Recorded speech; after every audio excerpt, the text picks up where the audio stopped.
So, guys, ayan na nga, nag-umpisa na ako noong January 1 na maglagay dito para sa 1-year ipon challenge para ma-target natin yung 128,000. At ang ating goal is for family expenses, for travel next year or this year. So, ayan guys, kung sino man ang maghuhulog dito ay makakasama sa travel. So, ayan guys. Ito yung kanyang mga amount. Ayan.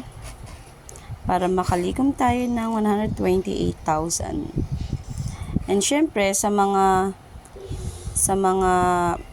kasama natin mag-iipon neto na makakasama sa travel ay kasama rin siya sa pagbubukas neto. So, wala talagang dayaan na mangyayari and hindi siya sobrang sealed neto, hindi mo siya mananakawan.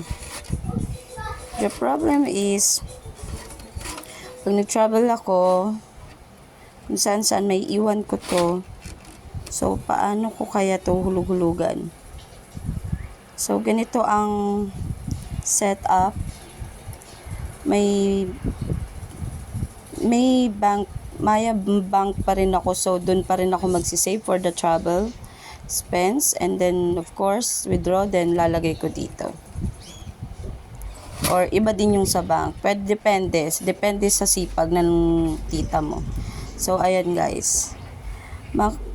Mapagtulungan lang natin guys yung 50 pieces na 1,000 pesos. Meron na tayong 50,000 pesos. And meron tayong 40,000 pag nakalikom tayo ng 80 pieces na 500. Look. Guys, this is a challenge. I motivate you guys to try this.